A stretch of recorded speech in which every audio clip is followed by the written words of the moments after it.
Many of you enjoyed my latest video on why I quit value investing. I got a lot of positive feedback, and I personally wasn't expecting that. So I thank you very much for all those amazing comments. And I decided to do something else. Now it's Easter, and I want to talk about something different in the market and all the boring stuff. And I'm going to talk about 5 of the biggest, you could say, mistakes or the most common traps that a lot of beginner stock market investors fall into. Most of them are mental traps, and they don't talk about them a lot in books, but we all know them because we all experience the same story. We all pretty much have the same phase. We go through the market, we make some mistakes, we buy the high dividend yield stocks because it's cheap, and then the dividend yield gets cut. Then we buy a value trap and lose money, and we all kind of learn it the hard way. But now it's much easier because there's YouTube, there's ChatGPT, and I didn't have them when I started out, and I lost a lot of money learning those things, which is why I'd love to share them with you, as it's best to learn from other people's mistakes than your own mistakes. So I really hope you enjoy it as always. Now, the first one, and this is a big one for a lot of newer investors, and this is the saying that invest in brands you love. Maybe you get told this when you first started out. That let's say you really like a brand. Maybe it's Tesla, maybe it's Amazon, maybe it's Google, maybe it's whatever kind of brand. Maybe I don't know what it is, whatever brand it is. You really like the brand, so you invest in the brand because you like it. That really sounds simple and it sounds amazing. But this is the worst advice you could ever have as an investor. Because in the market, it's not really about you. It's about other people. You're not the one that's buying up 100 billion in revenues. The company is going to get 100 billion from other people. They're not getting it from you. So your opinion doesn't really matter. Your own bias doesn't really matter. Investing is an unbiased business. It's all about other people. What other people like, what other people are willing to pay, and how much you're paying for the business. This is the whole value of investing. It's not about you. It's not about your opinion. It's not about what you like. It's not about what you don't like. Like, imagine if you bought Nike because you like Nike shoes or whatever. Well, you lost your shirt on Nike. And there's way many more examples. But again, maybe Tesla worked out because you like Elon Musk or whatever. But again, it's not about your feelings. It's not about what you like. Investing is all about controlling your emotions and investing based on logic, based on the numbers, and not much based on your feelings. If you like the stock, or if you hate the stock. And Warren Buffett says you might have all kind of feelings about a stock, but the stock has no feelings for you. The stock doesn't even know you exist. So why do you care so much about the stock? So this is a big one. It's not about the brands you love. It's not about yourself. It's all about other people. This is how the revenue is generated. And this is, again, a big trap that a lot of newer investors fall into. Now, the second one, which is a little bit more advanced, it's mainly waiting for break even. This is a really big one for most investors, where they're trying to be perfect. They can't really accept a loss. So let's say they buy a stock, okay?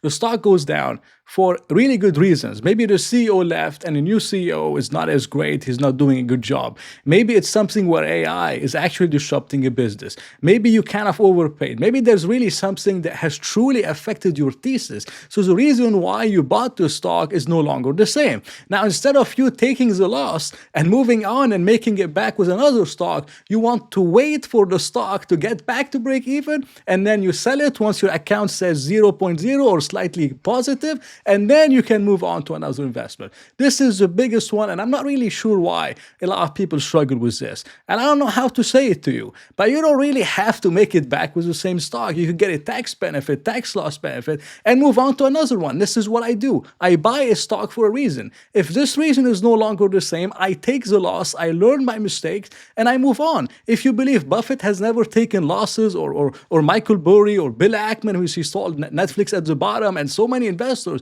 they all make mistakes, they all take losses. So why are you trying to be so perfect where you only want to sell stocks at break even when some stocks never get back to break even? Like if you did that with Walgreens when there was a clear structural downtrend, but you say, oh, I don't want to take a loss, I want to wait for break even. Well, that break even never happened and you lost your shirt on Walgreens. Same thing with so many different stocks, where not every stock you buy, and let's say you make a mistake, it's just going to get back to break even. Maybe it will never get back to break even. even. So instead of you waiting on something where your thesis has changed, you could take the loss and move on to another one. It's emotionally difficult, but this is the right thing to do. This is what Buffett does. This is what most people do.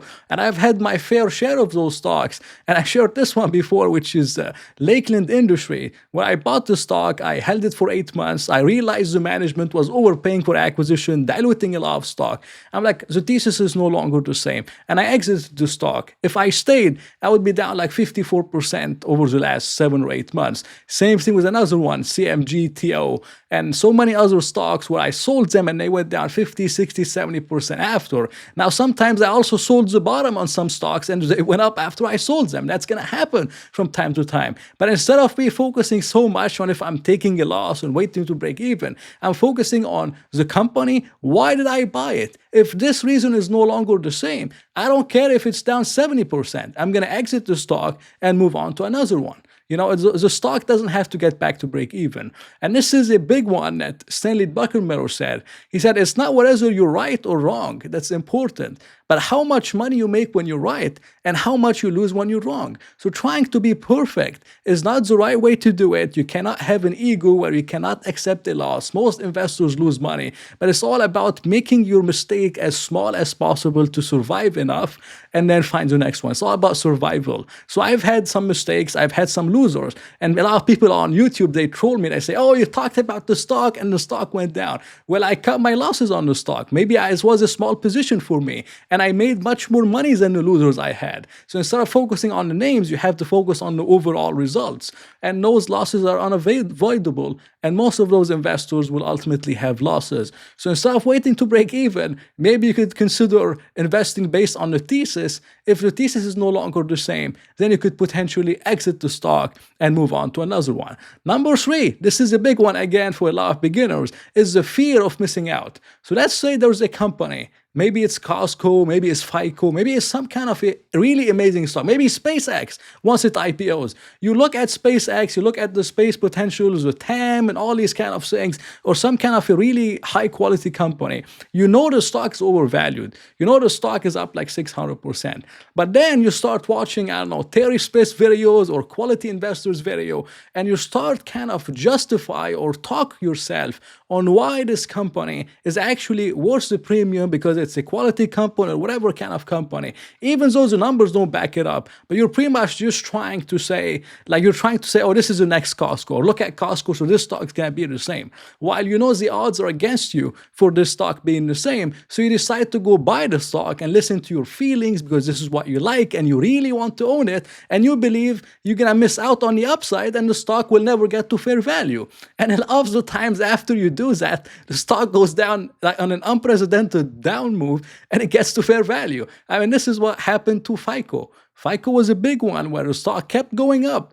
And a lot of people FOMO'd in this one because, again, it's a quality company at $2,300 and the stock is worth 80 PE because of the moat. I mean, you really never know, guys. But it was hard to justify 70 or 80 PE on FICO, but there was buyers over there and some people were justifying 70 or 80 PE because it was a quality company when it was just beyond any rational expectations in terms of the numbers. So again, that was another kind of an emotional response where you have the fear of missing out. You know the stock's overvalued, but you just feel like it will never get to your fair value. So I'm just going to get in now and DCA. And sometimes you DCA down 70% and the stock never gets back to its all-time high, or it takes 5 to 7 years. And that's something that I experienced myself, where anytime I look at a stock, I'm like, it's expensive, but I really want to own it. Maybe I should just pay up and start a position now. Once I do that, most of the time I lose money. That's just the way it is. And maybe you experienced it yourself. So the whole trick of the game, what Warren Buffett says,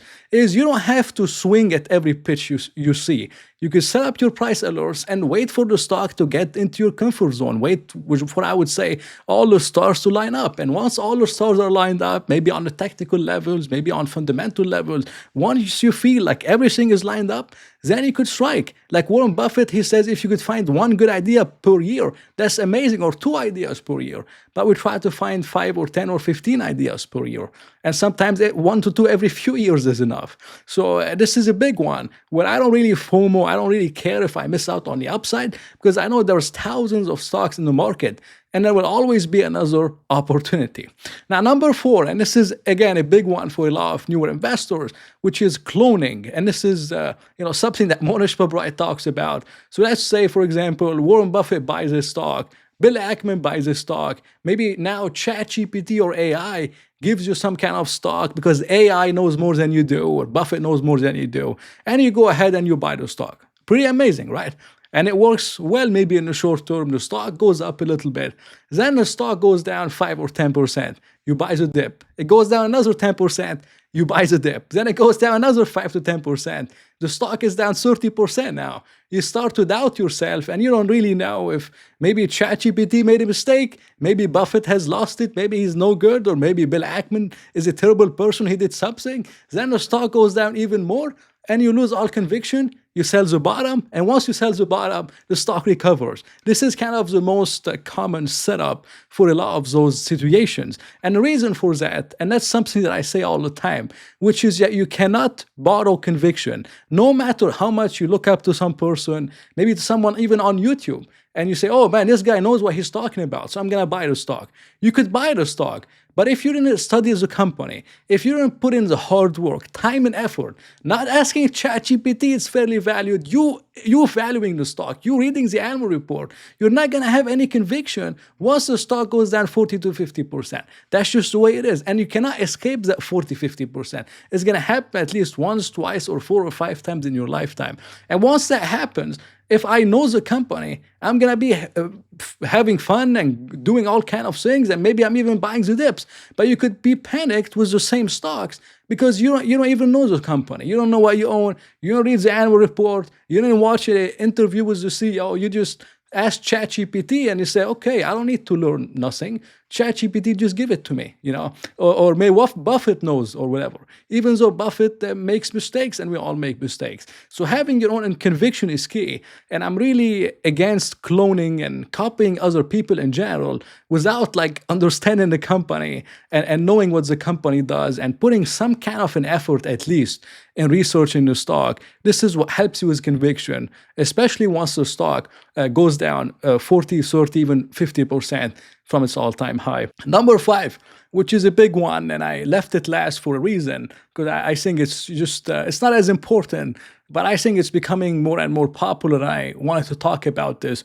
which is mainly comparing yourself to others. So if you go on X, you believe everyone is a genius, especially a few months ago. Everyone was a genius on X. Everyone was up hundreds of percent or 50% over the last 3 or 4 months, or 300 or 400% over the last year. And then you look at your own portfolio, I'm like, man, maybe I'm missing out. Maybe I'm not up as much as most people. Now, maybe you have your own strategy. Maybe you're a dividend investor. Maybe you're a growth investor, quality investor, mega caps, Magnificent Seven, whatever you do. You have your strategy, you have your discipline. It works for you. But then you look at someone else on X and you see all those hundreds of percent. Maybe they used margins, they gambled on option, and now they're up 200% in 6 months. But they don't show you their account when they blew it up a few months ago, before this period, which really happens, is really common with a lot of those people, that they're up 500 or 600% in a year and a half, because they used leverage and they used option. But there's no way they haven't blown an account before that. I've met some people like that, and they told me I blew my account before, I'm doing it all over again. But again, you don't know that. You just see the good, but you never see the bad. And that's only with Bernie Madoff, where he only has good years and good stocks, and he never had any bad stocks or mistakes or bad years. But you don't know that, so you get influenced, you feel upset, and you want to get away of your discipline and start to do things you wouldn't do because you feel like you're missing out. And that's not a problem that I personally have. It's a problem a lot of investors have, but I don't have this problem. And the reason for that is because I don't care what other people are doing. If they're doing well, I wish them well, I'm happy for them. Maybe I could even learn from them. If there's something I can learn, I'm always open to learning from other people. But I'm investing based on my own goals. And my own goal is to generate an average annual return of 20 to 25% annually. That's how I get to my goal. That's how I get to my dream number. Now, over the last 4 years, I got a 32% 10% average annual return. So I actually beat that. But my goal, my investments are based on 20 to 25%. And if you want to figure out your own goals, you can go on investors.gov or any compound interest calculators and put in how much money you have, what kind of contributions you have, how many years you have left. Maybe your targeted return to get to your dream number is only 10%. So in this case, maybe you could do index funds and some REITs and dividend stocks. To some of you, it's 15%. Some of you, it's 20. Some of you could be 35, 40% if you're really young and you take a lot of risk and you want to be aggressive. And then you can invest based on your goals. You don't have to like try to be the best and then compare yourself to the best person ever, which maybe blew their account a year or two ago. But they don't show you that. They only show you when they're having a good year. But we all have bad years, and you don't see how those losses and margin amplify once you're really having a bad year. So, and you get influenced by that and you get upset. So this is something that's really common that I'm saying, but I don't have the problem. And those are 5 reasons why, or 5 mistakes that a lot of investors make, especially newer investors. I hope you enjoyed it. It was not financial advice. If you did enjoy it, please press the like button and maybe consider subscribing. So I'll talk to you in another video.